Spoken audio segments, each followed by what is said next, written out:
Education में। चलिए आज हम लोग बिहार पुलिस के मतलब कि यूज कर रहे हैं, ठीक है। जो आने वाला एग्जाम है बिहार पुलिस अभी फिलहाल में, उसके लिए हम लोग अपने ग्रुप कर रहे हैं। तो चलिए बिना देर किए हुए हम लोग पहले स्टार्टिंग का 15 से 20 मिनट देखेंगे करंट अफेयर का क्वेश्चन। इसमें टॉपिक फर्स्ट ही टॉपिक है कौन, क्या और कहाँ, ठीक है। चलिए स्टार्ट करते हैं। चलिए बताइएगा आप लोग कि भारत के राष्ट्रपति कौन है? ठीक है, तो भारत के राष्ट्रपति कौन है? द्रौपदी मुर्मू, ठीक है। ये भी पूछता है उसका नंबर क्या है, मतलब कितने नंबर के प्रधानमंत्री है? 15। तो 15 है। उपराष्ट्रपति कौन है? जगदीप धनखड़। इनका नंबर क्या है? 14 है। और प्रधानमंत्री कौन है? नरेंद्र मोदी। इनका नंबर क्या है? 15। देखिए राष्ट्रपति हो गए द्रौपदी मुर्मू, इनका नंबर क्या है? 15वां। उपराष्ट्रपति कौन हो गए? जगदीप धनखड़, इनका नंबर क्या हो गया? 14वां। और प्रधानमंत्री कौन हो गए? श्री नरेंद्र मोदी, इनका नंबर कौन हो गया? 15वां। यानी कि राष्ट्रपति और प्रधानमंत्री दोनों मतलब कि नंबर क्या है? दोनों 15वें नंबर का है। और उपराष्ट्रपति जगदीप धनखड़ जो है ये 14वें नंबर के, ठीक है। चलिए उसके बाद में नेक्स्ट क्वेश्चन आप लोग बताइएगा कि भारत के मुख्य न्यायाधीश माने सर्वोच्च न्यायालय के मुख्य न्यायाधीश कौन है? बहुत बढ़िया, DY चंद्रचूड़। इनका नंबर क्या है? 50वां। कितने नंबर के हैं? 50वां नंबर के हैं, ठीक है। अगला क्वेश्चन आप लोग बताइएगा कि अटॉर्नी जनरल ऑफ इंडिया यानी कि महान्यायवादी कौन है? R वेंकट रमणी। इनका नंबर क्या है? 16वां। कौन है? कितना नंबर क्या है? 16वां। अगला क्वेश्चन है कि solicitor general of India, solicitor general of India कौन है? तुषार मेहता। क्या है? तुषार मेहता। अब बताना है कि राष्ट्रीय हरित न्यायाधिकरण के अध्यक्ष कौन है? हरित कुमार गोयल।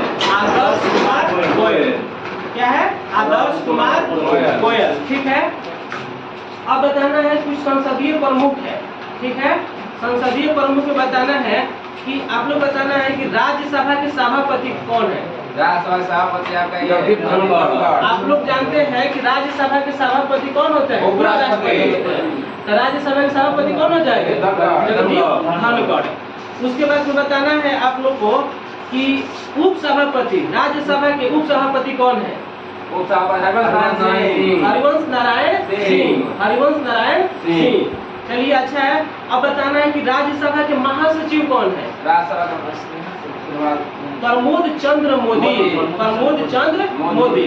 अभी हम लोग पढ़े कि राज्यसभा के सभापति कौन होता है? तो उपराष्ट्रपति। वो कौन है? जगदीप धनखड़। उप सभापति राज्यसभा का कौन है? तो हरिवंश नारायण सिंह। हरिवंश नारायण सिंह। और राज्यसभा के महासचिव कौन है? तो प्रमोद चंद्र मोदी। प्रमोद चंद्र मोदी।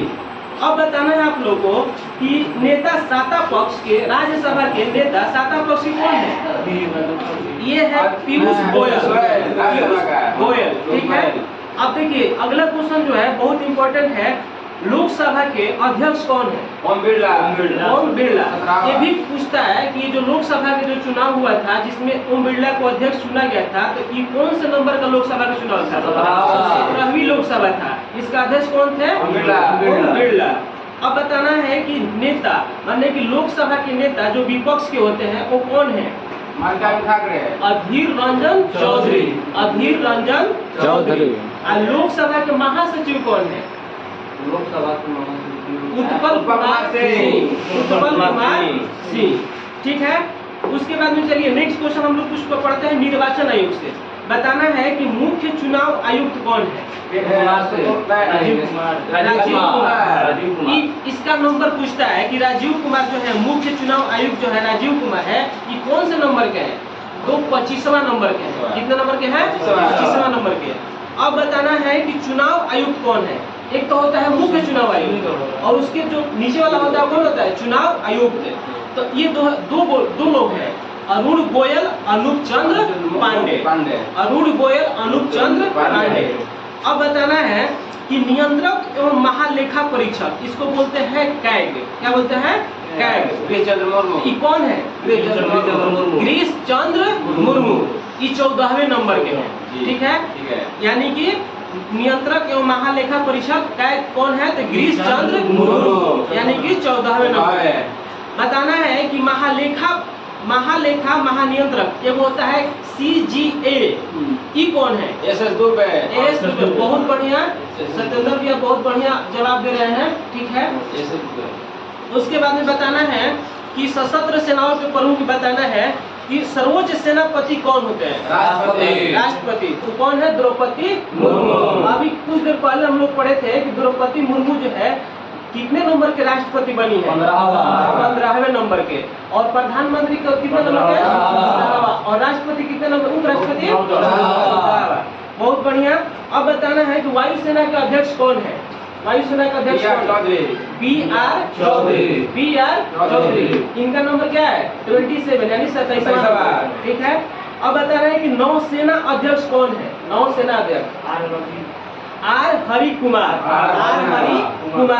इनका नंबर कितना है? 25वां। कितना नंबर है? 25वां। अब बताना है कि थल सेना अध्यक्ष कौन है? मनोज पांडे। इनका नंबर क्या? 29वां। ठीक है। अभी देखिए तीनों क्लियर कीजिए। वायुसेना अध्यक्ष कौन है? BR चौधरी। इनका नंबर कितना है? 27वां नंबर क्या है? नौसेना अध्यक्ष कहेगा तो R हरि कुमार। कितना नंबर के? 25वां नंबर का। और थल सेना कहेगा तो मनोज पांडे 29वां, ठीक है। अब बताना है कि चीफ ऑफ डिफेंस स्टाफ यानी किसको बोलते हैं? CDS। अनिल चौहान। अभी कौन है वर्तमान में? ले जनरल अनिल चौहान। इससे पहले कौन बने थे? CDS। जो पूछता है कि भारत के प्रथम CDS कौन बने थे? रावत, ठीक है। अभी ये दूसरे नंबर पे हो गए ना CDS। इनका नाम क्या है? ले जनरल अनिल चौहान। यानी किसको बोल सकते? लेफ्टिनेंट जनरल अनिल चौहान, ठीक है। अब बताना है कि महानिदेशक सैन्य अभियान के महानिदेशक कौन है? सैन्य अभियान के महानिदेशक कौन है? तो ये है ले जनरल मनोज कुमार पटियार। ले यानी लेफ्टिनेंट जनरल मनोज कुमार पटियार, ठीक है। और कुछ देर हम लोग पढ़ेंगे करंट अफेयर। अब बताना है कि सचिव एवं सलाहकार से बताना है कि अभी वर्तमान में कैबिनेट सचिव कौन है? राजीव गब्बा। बहुत बढ़िया। अभी बताना है कि प्रधानमंत्री के सलाहकार कौन है? तरुण कपूर। अब बताना है कि प्रधानमंत्री के प्रधान सचिव कौन है? PK मिश्रा। बताना है कि प्रधानमंत्री के प्रधान सचिव कौन है? PK मिश्रा। बताना है कि रक्षा वित्त सचिव कौन है? रक्षा वित्त सचिव कौन है? गार्गी कौल। रक्षा वित्त सचिव कौन है? गार्गी कौल। अब बताना है कि विदेश सचिव कौन है? विनय मोहन क्वात्रा। चलिए आप लोग फिर से बताइए तो कैबिनेट सचिव कौन है? राजीव गब्बा। बताना है कि प्रधानमंत्री के सलाहकार कौन है? तरुण कपूर। बहुत बढ़िया। अब बताना है कि आप बताइएगा कि प्रधानमंत्री के प्रधान सचिव कौन है? बहुत बढ़िया, PK मिश्रा। आप बताइए रक्षा वित्त सचिव कौन है? बहुत बढ़िया। आप बताइए अब विदेश सचिव कौन है? बहुत बढ़िया, विनय मोहन क्वात्रा। अब बताना है कि गृह सचिव कौन है? अजय कुमार भाला। देखिए इसको हम ऐसे भी याद कर सकते हैं कि मान लीजिए भाला कहाँ रहता है? घर में रहता है, तो घर को ही न गृह बोला जाता है। यानी कि गृह सचिव कौन है? अजय कुमार भाला। बताना है कि नेक्स्ट क्वेश्चन है कि वित्त सचिव कौन है? वित्त सचिव कौन है? बहुत बढ़िया जाना है, TB सोमनाथन। अब बताना है कि रक्षा सचिव कौन है? रक्षा सचिव रक्षा सचिव जो है गिरिधर अरमाने, ठीक है। अब बताना है नेक्स्ट क्वेश्चन कि राजस्व सचिव कौन है? राजस्व सचिव कहेगा तो संजय मल्होत्रा, ठीक है। तो गृह सचिव कौन हुआ था? अजय कुमार भाला। आप वित्त सचिव कहेगा तो TB सोमनाथन, ठीक है। रक्षा सचिव कहेगा तो कौन हो जाएंगे? गिरिधर अरमाने। और राजस्व सचिव कहेगा तो संजय मल्होत्रा। अब उसके बाद में ये जो क्वेश्चन है बहुत बार पूछता है कि राष्ट्रीय सुरक्षा सलाहकार कौन है। अजीत डोभाल। अच्छा से याद कर लीजिएगा, राष्ट्रीय सुरक्षा सलाहकार कौन है? अजीत डोभाल। ठीक है, ये बहुत दिन से है, मतलब अभी चेंज नहीं हुए हैं। ठीक है, अब बताना है कि उप राष्ट्रीय सुरक्षा सलाहकार कौन है? ये दिया है पंकज कुमार सिंह। उप राष्ट्रीय सुरक्षा सलाहकार कौन है? तो पंकज कुमार सिंह। देख लीजिएगा, थोड़ा गाने चेंज हुआ होगा तो मतलब कि ठीक है। उसके बाद में ये भी बार बार क्वेश्चन पूछता है कि मुख्य आर्थिक सलाहकार कौन है? अनंत नागेश्वरन। कौन है? अनंत नागेश्वरन। मुख्य आर्थिक सलाहकार कौन है? अनंत नागेश्वरन। अब बताना है कि प्रधान वैज्ञानिक सलाहकार भारत सरकार के कौन है? अजय कुमार सूद। अजय कुमार सूद। चलिए, आज हम लोग करंट अफेयर के इतना ही क्वेश्चन को देखेंगे। ठीक है, थोड़ा सा हम लोग रिकॉल कर लेते हैं। चलिए, आप बताइए तो राष्ट्रपति कौन है और कितने नंबर के? द्रौपदी मुर्मू। आप बताइए तो मुख्य न्यायाधीश कौन है सर्वोच्च न्यायालय के? नहीं, आप बताइए। टी.वाई. चंद्रचूड़। कितने नंबर के हैं? 50 नंबर के हैं। आप बताइए तो राज्यसभा के सभापति कौन है? विकास बताइए। राज्यसभा का सभापति पीयूष गोयल। राज्यसभा के सभापति कौन होते हैं? जगदीप धनखड़। आए समझ में? आप बताइएगा कि मतलब कि CAG माने कि क्या है? नियंत्रक एवं महालेखा परीक्षक कौन है? क्या है? अनिल चौहान। गिरीश चंद्र मुर्मू। वो कितने नंबर के हैं? 14वां नंबर के हैं। ठीक है, आप लोग कहाँ ध्यान है? यहीं पर रखिए। ठीक है, आप बताइएगा सत्येंद्र भैया कि प्रधानमंत्री के सलाहकार कौन है? कपूर। वही कह देगा कि प्रधान सचिव प्रधानमंत्री मिश्रा। अब बताना है कि राष्ट्रीय सुरक्षा सलाहकार कौन है? अजीत डोभाल। अजीत डोभाल। ठीक है, अब बताना है कि मुख्य आर्थिक सलाहकार कौन है? अनंत नागेश्वरन। अनंत नागेश्वरन। प्रधान वैज्ञानिक सलाहकार भारत सरकार के कौन है? अजय कुमार सूद। कितना मिनट हुआ अभी मतलब करंट अफेयर का? 12 मिनट हो गए। ठीक है, और हम लोग थोड़ा सा देख लेते हैं, आगे बढ़ेंगे, थोड़ा सा छोड़ दिए यहीं तक। यहीं तक आप रहने दीजिए, यहीं तक। ठीक है, अब थोड़ा सा 2-4 को देख ले रहे हैं, 3-4 मिनट। ठीक है, कम से कम 15 मिनट करंट अफेयर हम लोग पढ़ेंगे। बताना है कि केंद्रीय सत्कर्ता आयुक्त यानी कि CBC कौन है? प्रवीण कुमार श्रीवास्तव। प्रवीण कुमार श्रीवास्तव। ठीक है, केंद्रीय सत्कर्ता आयुक्त CBC कौन है? प्रवीण कुमार श्रीवास्तव। अब बताना है कि CBI यानी कि केंद्रीय जांच ब्यूरो के निदेशक कौन है? प्रवीण सूद। कौन है? प्रवीण सूद। अब बताना है कि मुख्य सूचना आयुक्त CIC कौन है? यशवर्धन कुमार सिन्हा। बढ़िया क्वेश्चन है कि मुख्य सूचना आयुक्त कौन है? यशवर्धन कुमार सिन्हा। कितने नंबर के? 11वें नंबर के। कितने नंबर के हैं? 11वें नंबर के। बताना है कि इंटेलिजेंस ब्यूरो यानी कि IB बार बार पूछता है ना कि IB का मतलब कि IB का निदेशक कौन है? तपन कुमार डेका। तपन कुमार डेका।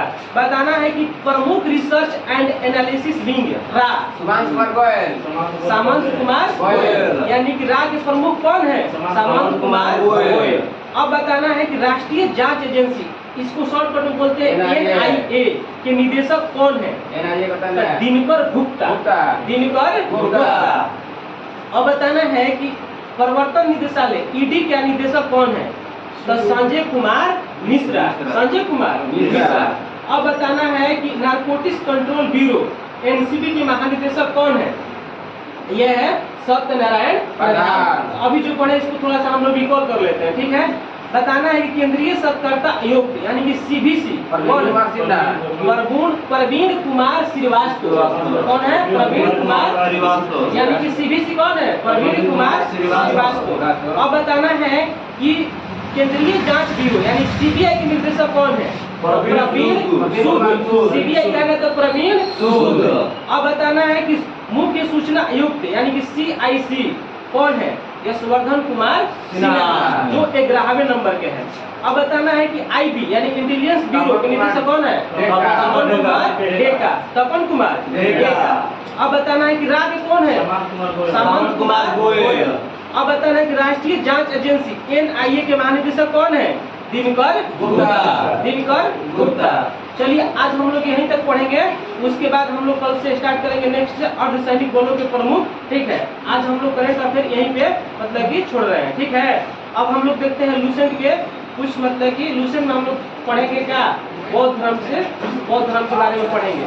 एक टॉपिक लूसेंट में हम लोग पढ़ेंगे। जी सर। चलिए हम लोग स्टार्ट करते हैं। ये लूसेंट है, सभी लोग अपना जो भी है मतलब कि निकाल लीजिए। बौद्ध धर्म के बारे में हम लोग पढ़ेंगे।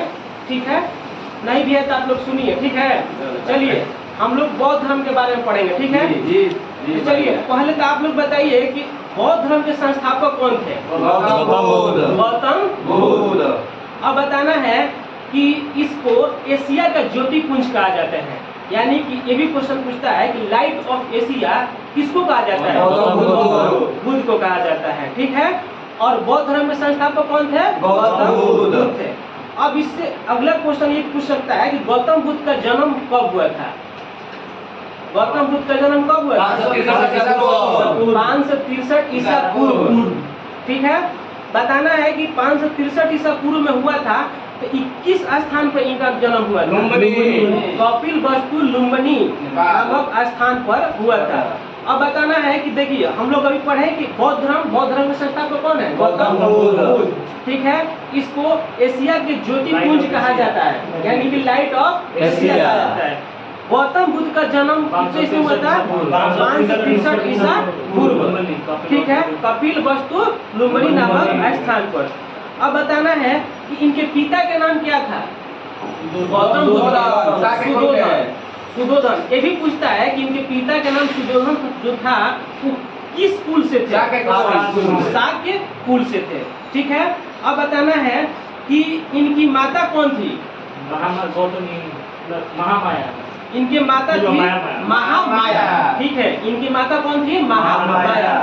और जब ये महामाया थी तो इनके मतलब जन्म के कुछ दिन बाद ये मतलब जब मतलब कि गौतम बुद्ध के जन्म हुआ था तो कुछ दिन बाद उनके महामाया के क्या हो गया?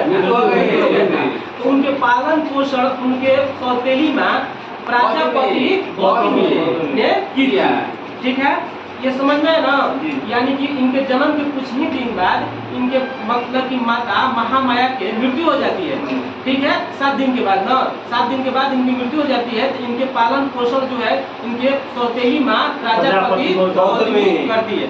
अब देखिए नेक्स्ट क्वेश्चन है, बहुत बार पूछता है कि गौतम बुद्ध के बचपन का नाम क्या था? सिद्धार्थ। क्या था? सिद्धार्थ था। ठीक है, अब बताना है कि गौतम बुद्ध का विवाह 16 वर्ष की अवस्था में किसके साथ हुआ था? यशोधरा। बहुत बढ़िया विकास। बताना है कि गौतम बुद्ध का विवाह 16 वर्ष की अवस्था में यशोधरा के साथ हुआ था। इनके पुत्र का नाम क्या था? राहुल। क्या था? राहुल। ठीक है, बताना है कि जब सिद्धार्थ कपिल वस्तु के सैर पर निकले तो उन्होंने 4 दृश्यों को क्रमशः देखा। एक बूढ़ा व्यक्ति, बहुत बढ़िया। एक बूढ़ा व्यक्ति, एक बीमार व्यक्ति, एक वृद्ध व्यक्ति, बोलिए। एक बीमार व्यक्ति। देखिए, एक बूढ़ा व्यक्ति, एक बीमार व्यक्ति, एक 100 देखा था। ठीक है, और एक सन्यासी। ठीक है, फिर से एक बूढ़ा व्यक्ति, एक बीमार व्यक्ति, ठीक है, एक 100, एक सन्यासी। ठीक है, ठीक है, हो गया ना 4। क्या क्या? 100 बूढ़ा व्यक्ति, सन्यासी और एक क्या था मतलब एक बीमार व्यक्ति। ठीक है, अब देखिए सांसारिक समस्याओं से व्यथित होकर सिद्धार्थ ने कितने वर्ष की अवस्था में वो गृह त्याग किए थे? 29 वर्ष के अवस्था में। जब 29 वर्ष की अवस्था में गौतम बुद्ध ने गृह त्याग किए थे, तो इस गृह त्याग की घटना को बौद्ध धर्म में किस तरह जानते हैं? महाभिनिष्कर्मण। बहुत बढ़िया। क्या बोलते हैं? महाभिनिष्कर्मण। ठीक है, अब आगे हम बढ़ रहे हैं। गृह त्याग करने के बाद सिद्धार्थ ने वैशाली के किस से वो शाक्य धर्म की शिक्षा ग्रहण किए थे? अलार कलाम से। यानी कि जब वो गृह त्याग किए थे तो वैशाली के अलार कलाम से शाक्य दर्शन की शिक्षा ग्रहण किए थे। बताना है कि अब ये भी क्वेश्चन पूछता है कि गौतम बुद्ध के मतलब प्रथम गुरु कौन हुए थे? अलार कलाम सिद्धार्थ प्रथम गुरु हुए थे जिसने उन्होंने शून्य का ज्ञान सीखा था। ठीक है, उसके बाद में बताना है कि अलार कलाम के बाद सिद्धार्थ ने राजगीर में किससे शिक्षा ग्रहण की? रुद्रक राम पुत्र, जिससे उन्होंने योग का ज्ञान प्राप्त किया। यानी कि अल्लाह कलाम से क्या चीज का ज्ञान प्राप्त किया? सुनने का। और रुद्रक राम पुत्र से जो मतलब कि राजगीर में थे, तो उनसे क्या चीज का ज्ञान लिए? योग का। ठीक है। हाँ, योग जो होता है हम लोग करते हैं योग दिवस कब मनाया जाता है? 21 जून को। 21 जून। ठीक है। अब देखिए, बताना है कि उर्वेला में सिद्धार्थ ने कौंडिया, वाप्पा, भादिया, महानामा एवं अशसागी नामक 5 साधक मिले। यानी कि उर्वेला में सिद्धार्थ को, माने जैसे उर्वेला एक जगह है, उसमें सिद्धार्थ को मतलब कि कौंडिया, वाप्पा, भादिया, महानामा, अशसागी नामक 5 साधक मिले थे।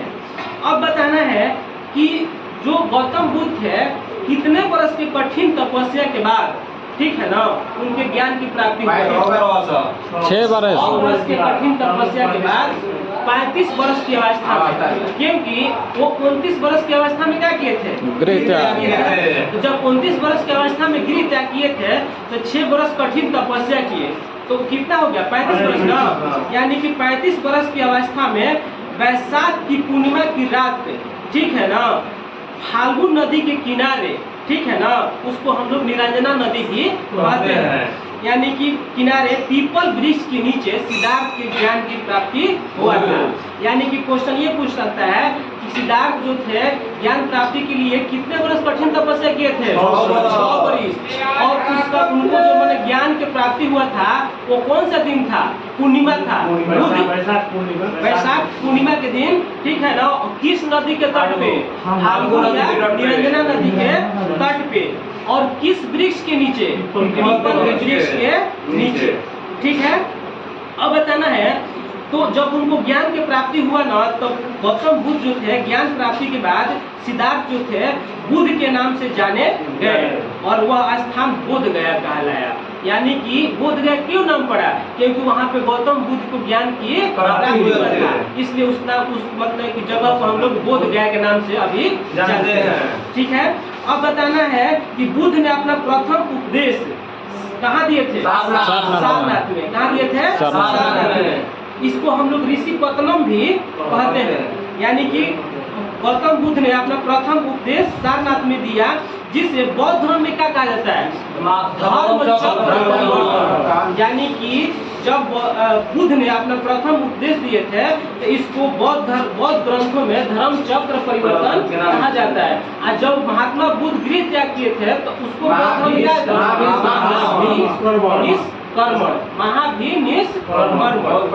है। अब बताना है कि बुद्ध ने अपने उपदेश जनसाधारण की भाषा किसमें दिए थे? पाली में दिए थे। किसमें दिए थे? पाली में। बुद्ध ने अपने उपदेश कौशल, वैशाली, कौशाम्बी एवं अन्य राज्यों में दिए। कहाँ दिए? कौशल में, वैशाली में और कौशाम्बी में राज्यों में दिए। मगर ये भी क्वेश्चन पूछता है कि सर्वाधिक उपदेश कहाँ दिए? कौशल देश की राजधानी सरावस्ती में दिए थे। इनके प्रमुख अनुयायी शासक थे। कौन कौन थे? बिंबिसार थे, प्रसेनजित थे एवं उदय। यानी कौन कौन थे? बिंबिसार, प्रसेनजित और उदय। अब बताना है कि बुद्ध का मृत्यु कितने ईसा पूर्व में हुआ थे? 483 में। तो जब 483 ईस्वी में गौतम बुद्ध को मतलब मृत्यु हुआ था, तो उस समय 80 वर्ष की अवस्था में थे। कितने वर्ष के? 80 वर्ष की अवस्था में। अब ये भी क्वेश्चन पूछता है कि गौतम बुद्ध के मृत्यु कहाँ हुआ था? कुशीनगर के देवरिया जिला उत्तर प्रदेश में। कुशीनगर किस राज्य में है? उत्तर प्रदेश में। ठीक है। देवरिया जिला में हुआ था। ठीक है। बताना है कि कुशीनगर के देवरिया जिला में बताना है कि क्या खाने से उनको मतलब मृत्यु हो गया था? चुंद द्वारा अर्पित भोजन करने के बाद हो गई, जिसे बौद्ध धर्म में महापरिनिर्वाण कहा जाता है। यानी कि 3 वर्ड मिला अभी हम लोग को, कि जब हम लोग मतलब कि बौद्ध धर्म में जब गृह त्याग किए थे तो उस घटना को महाभिनिष्क्रमण कहते हैं। और जब महात्मा बुद्ध को ज्ञान की प्राप्ति हुआ था तो उसको हम लोग का प्रथम जब उपदेश दिए थे तो उसको हम लोग धर्म चक्र परिवर्तन कहते हैं। और जब महात्मा बुद्ध को मतलब 483 ईस्वी पूर्व में मृत्यु हो गया, ठीक है, तो उसको हम लोग महापरिनिर्वाण कहते हैं। अब देखिए मल्ल ने अत्यंत सम्मान पूर्वक बुद्ध का अंत्येष्टि संस्कार किया। यानी कि देखिए जब वो मतलब कि मृत्यु हुआ था तो मल्ल जो थे उनका क्या किए थे, संस्कार किए थे। बताना है कि एक अनुश्रुति के अनुसार मृत्यु के बाद बुद्ध के शरीर के अवशेषों को 8 भागों में बांटकर उन पर 8 स्तूपों का निर्माण करवाया गया। कितने स्तूपों का निर्माण कराया गया? 8 स्तूपों का निर्माण करवाया गया।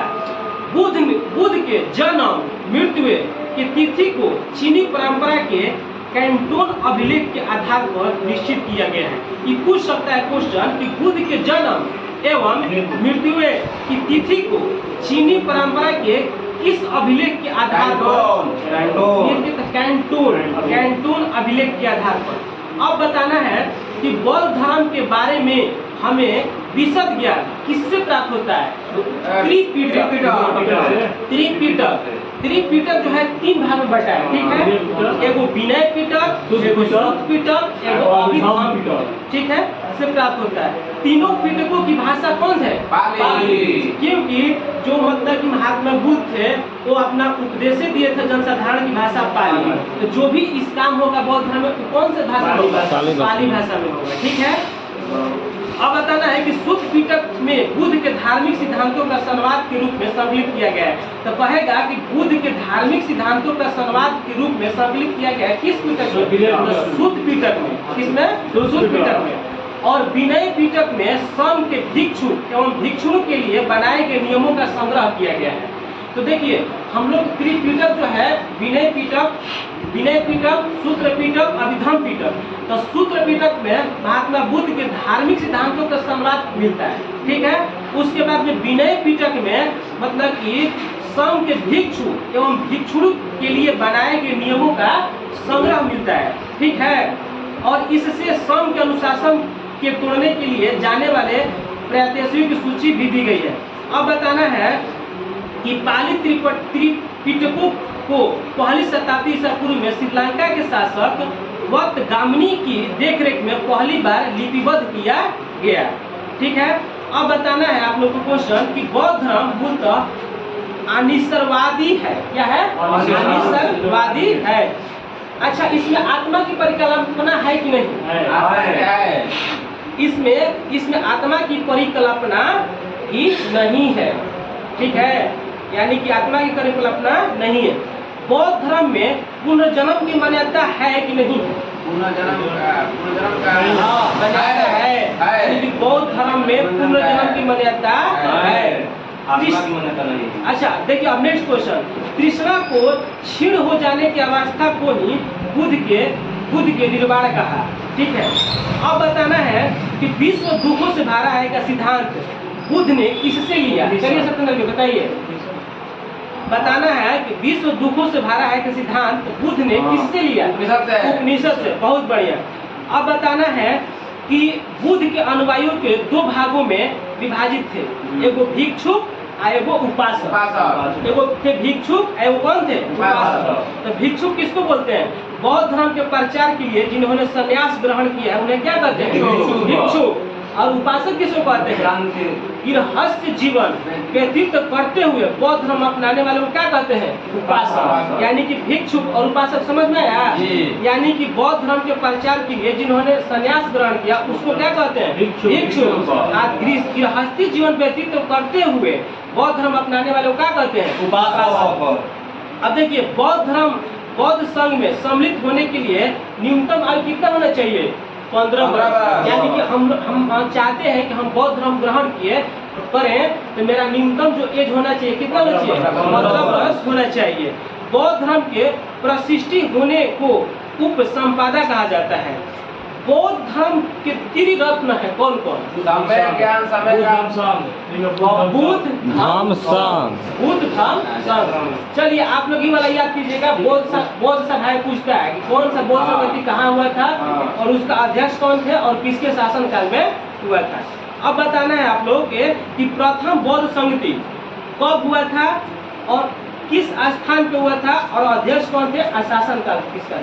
देखिए 483 ईसा पूर्व बहुत बढ़िया। राजगीर वैशाली सॉरी राजगीर राजगीर बताते हैं महाकाश्यप का शासन काल है। अध्यक्ष थे महाकाश्यप। अजातशत्रु का शासन काल। ठीक है, देखिए अब हम क्लियर कर रहे हैं।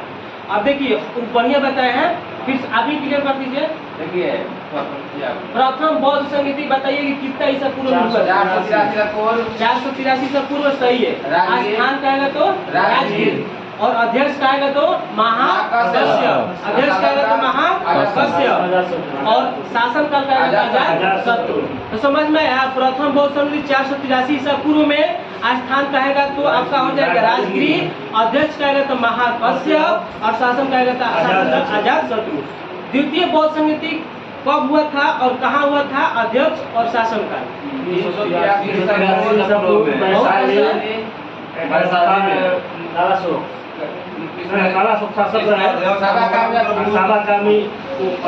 ठीक है, देखिए तो द्वितीय बौद्ध संगति जो हुआ था वो हुआ था 383 ईसा पूर्व में। स्थान कहाँ हुआ था? वैशाली में। कहाँ हुआ था? वैशाली में। उसका अध्यक्ष साबा कामी थे और शासन काल किसका था? काला शोक का। अब देखिए तृतीय बौद्ध संगति कितने ईस्वी में हुआ था? 250 या 55 दोनों देता है। यानी कि देखिए तृतीय बौद्ध संगति जो होता है 250 या 255 भी कहीं कहीं देता है। और स्थान जो था पाटलिपुत्र में और अध्यक्ष जो थे मंगलीपुत्र और शासन काल अशोक। इसका ट्रिक है शासन काल का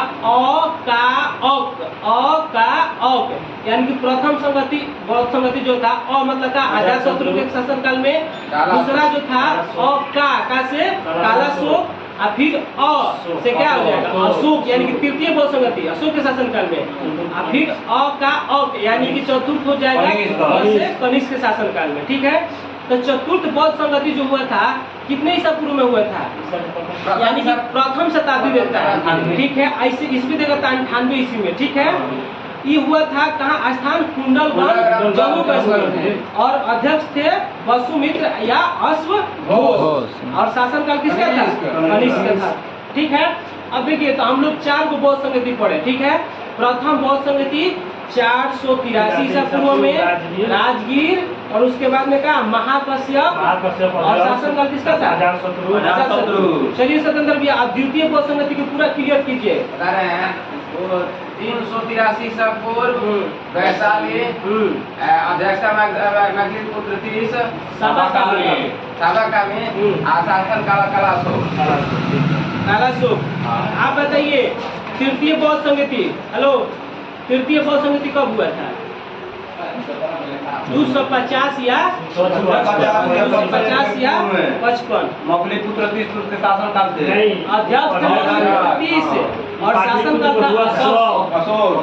ठीक है, और चतुर्थ जो कहेगा तो प्रथम शताब्दी में, उसके बाद में कुंडलवन में। ठीक है, राजस्थान वसुमित्र उसका क्या थे? अध्यक्ष थे और उसका शासन काल था। चलिए थोड़ा सा हम लोग थोड़ा सा जल्दी करते हैं। ठीक है, उसके बाद में कितना देर हो गया? मतलब कितना देर हो गया अभी? 33 मिनट हो गया। अब और हम लोग 7 मिनट पढ़ेंगे, जितना पढ़ेंगे उतना 40 मिनट। ठीक है, देखिए बताना है कि चतुर्थ बौद्ध संगति के बाद बौद्ध धर्म 2 भागों में बट गया। कौन कौन? हिनयान और महायान। अब बताना है कि बौद्ध धर्म के महायान संप्रदाय का आदर्श बोधिसत्व है। बोधिसत्व दूसरे कल्याण को प्राथमिकता देते हुए अपने निर्वाण में विलंब करते हैं। इतना इम्पोर्टेंट नहीं है। हिनयान का आदर्श क्या था? अरहत पद से प्राप्त करना। हिनयान का आदर्श क्या था? अरहत पद को प्राप्त करना। ठीक है, उसके बाद में बताना है कि बुद्ध ने सांसारिक दुखों के संबंध में 4 आर्य सत्यों का उपदेश दिया था। कौन कौन था? बुद्ध ने सांसारिक दुखों के संबंध में 4 आर्य सत्यों का उपदेश दिया। ये हैं कौन कौन? स्त्री के साथ ना रहना है। देखिए शराब ना पीना है। दुख समुदाय, दुख निरोध और दुख निरोध गामिनी। ठीक है। कौन कौन था 4 गो? दुख, दुख समुदाय, दुख निरोध और दुख निरोध गामिनी। ठीक है। अब बताना है इन सांसारिक दुखों से मुक्ति हेतु बुद्ध ने अष्टांगिक मार्ग की बात कही। ये साधन है कौन कौन? सम्यक दृष्टि, सम्यक संकल्प, सम्यक वाणी, सम्यक कर्मांत, सम्यक आजीव, सम्यक व्यायाम, सम्यक स्मृति, सम्यक समाधि। फिर से सम्यक दृष्टि, सम्यक संकल्प, सम्यक वाणी, ठीक है, सम्यक वाणी, सम्यक कर्मानंत और सम्यक आजीव और सम्यक व्यायाम और सम्यक स्मृति और सम्यक समाधि। ठीक है। अब देखिए, अब हम लोग थोड़ा सा देखेंगे कि बुद्ध के जीवन से संबंधित बौद्ध धर्म के प्रतीक क्या था। तो बताना है कि गौतम बुद्ध के जन्म के प्रतीक क्या था? सांड, कमल एवं सांड, कमल एवं सांड। ठीक है। गृह त्याग का क्या था? घोड़ा। गृह त्याग का था घोड़ा। ज्ञान के क्या था? बोधि वृक्ष। पीपल के वृक्ष, उसको हम लोग बोधि वृक्ष भी कहते हैं। प्रथम उपदेश का क्या था? मतलब कि प्रतीक चक्र, केवल हम चक्र बोलेंगे। ठीक है। यानी कि प्रथम उपदेश का जो प्रतीक था चक्र था। निर्वाण का क्या था? निर्वाण का पद चिन्ह। निर्वाण का कहेगा तो पद चिन्ह। और मृत्यु का कहेगा तो स्तूप। मृत्यु कहेगा तो स्तूप। बताना है कि अब बताना है कि भारत में उपासना की जाने वाली प्रथम मूर्ति संभवतः बुद्ध की थी। किसका थी? बुद्ध की थी। ठीक है। अब हम लोग थोड़ा सा पढ़ ले रहे हैं कि भारत के महत्वपूर्ण बौद्ध मठ, ये पूछता है बार बार क्वेश्चन। तो बताना है आप लोग को कि टाबो मठ बताना है कि कौन सा स्थान पे और किस राज्य अथवा केंद्र शासित प्रदेश लद्दाख। देखिए, टाबो मठ जो है टाबो गांव में हिमाचल प्रदेश में। कहाँ पे है? टाबो मठ जो है टाबो गांव में हिमाचल प्रदेश में है। बताना है कि नाम ग्याल मठ ये धर्मशाला में है, हिमाचल प्रदेश। यानी कि टाबो मठ और नाम ग्याल मठ ये दोनों किस राज्य में? हिमाचल प्रदेश में है। टाबो मठ जो है टाबो गांव में है और नाम ग्याल मठ जो है धर्मशाला गांव में। ठीक है। बताना है कि हेमिस मठ कहाँ है? तो हेमिस मठ जो है लद्दाख में है और कहाँ है? जम्मू कश्मीर में। कहाँ पे है? जम्मू कश्मीर। थिक्से मठ कहाँ है? लद्दाख में। थिक्से मठ कहाँ है? लद्दाख में। और ये भी राज्य पूछेगा चाहे शासित प्रदेश तो जम्मू कश्मीर में। यानी कि दो हम लोग जम्मू कश्मीर में पढ़े, हेमिस मठ और थिक्से मठ। तो हेमिस जो है लद्दाख में है और थिक्से मठ जो है लद्दाख में है। और राज्य अथवा केंद्र शासित प्रदेश पूछेगा तो जम्मू कश्मीर में है। ठीक है। बताना है कि सासुर मठ देखिए स्थान हो जाएगा लाहौली, स्पीति और हिमाचल प्रदेश। तो अभी हम लोग हिमाचल प्रदेश का तीसरा पढ़ लिए, तीसरा यानी कि टाबो मठ, नाम ग्याल मठ और एगो सासुर मठ कहाँ है? हिमाचल प्रदेश में। अब बताना है कि मिड्रालिंग मठ, कर्नाटक, ये है देहरादून नामक स्थान में उत्तराखंड। यानी कि मिड्रालिंग मठ जो है देहरादून में है, उत्तराखंड में। बताना है कि रूमटेक मठ सिक्किम, बहुत बढ़िया, गंगटोक नामक स्थान पे सिक्किम में। ठीक है। तवांग मठ अरुणाचल प्रदेश में है। अरुणाचल प्रदेश जगह भी है और मतलब राज्य का नाम भी अरुणाचल प्रदेश। नाम ड्रालिंग मठ का है, बहुत बढ़िया सतेंद्र भैया।